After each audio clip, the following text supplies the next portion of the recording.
ઉપલેટામાં માનવ સેવા ટ્રસ્ટ દ્વારા સ્વરોગ નિદાન કેમ્પનું આયોજન કરવામાં આવ્યું છે। ઉપલેટામાં માનવ સેવા ટ્રસ્ટ દ્વારા છેલ્લા ઘણા વર્ષોથી અનેક સેવાકીય પ્રવૃત્તિઓ કરવામાં આવી રહી છે તેમજ ગરીબોને અનેક પ્રકારની વિવિધ સહાયોમાં આ સંસ્થા હંમેશા મોખરે રહી છે। સાથે ગરીબ દર્દીઓને જમવા માટેની ફ્રી ટિફિનની સેવાઓ ઉપલેટામાં અલગ અલગ વિસ્તારમાં સેવાકીય પ્રવૃત્તિઓ કરી ખૂબ જ સારું અને લોકપ્રિય કાર્ય કરી રહ્યા છે।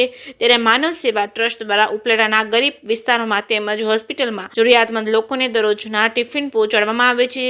ત્યારે ઠંડીની સિઝનમાં પણ રસ્તા ઉપર રહેતા અસ્થિર મગજના લોકોને ગરમ ધાબળાનું વિતરણ કરવામાં આવ્યું હતું। આ કેમ્પમાં આંખના અંદાજે 250 જેટલા દર્દીને તપાસ કરવામાં આવી હતી। આંખના ઓપરેશન માટે 28 દર્દીઓને મોકલવામાં આવ્યા હતા।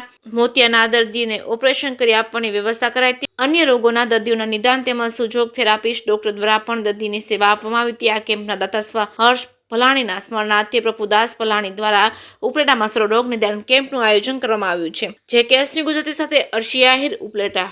માનવ સેવા ટ્રસ્ટ આયોજિત આજના આ સર્વરોગ નિદાન કેમ્પની અંદર આજના મુખ્ય દાતાશ્રી પ્રભુદાસભાઈ ભલાણી અને એમનો પરિવાર સ્વર્ગવાસ એમના પુત્ર ભાઈ શ્રી હર્ષના આત્માને પ્રભુ શાંતિ આપે માટે આજના મુખ્ય દાતાશ્રી છે।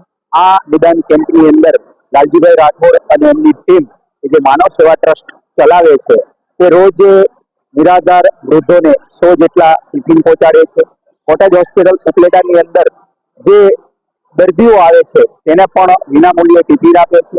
જે કોઈ સગર્ભા બહેનો અને જેને નાનું સંતાન છે એમને શીરો સુખડી જે કંઈ ખાવાનું થતું હોય એ ટિફિન વિનામૂલ્યે ત્યાં પહોંચાડે છે અને ઉપલેટાની અંદર અનેક સેવાકીય કાર્ય કરે છે। પર્યાવરણને બચાવવા માટે પણ એવી તનતોડ મહેનત કરે છે અને તેનું એક માનવ સેવા ટ્રસ્ટ માટેનું એક નવું ભવન પણ નિર્માણ થઈ રહ્યું છે। તો આ તકે માનવ સેવા ટ્રસ્ટ અને આજના જે દાતા છે એ બંનેનો ખૂબ ખૂબ આભાર કે જે ઉપલેટાની જનતા માટે આવા કોઈ પણ સ્વાર્થ વગર નિસ્વાર્થ સેવા ભાવનાથી જોડાયેલ છે અને સતત આવી નિસ્વાર્થ સેવા કરે છે। અને આજના કાર્યક્રમની અંદરથી હું પણ એક બોધપાઠ લઉં છું કે મારા સ્વર્ગવાસ પુત્ર દીપ વરુની યાદમાં માર્ચ મહિનામાં એમની પુણ્યતિથિ હોય માર્ચ મહિનાના કેમ્પના દાતા તરીકે પણ હું આજે જાહેરાત કરું છું। જય હિન્દ, જય ભારત।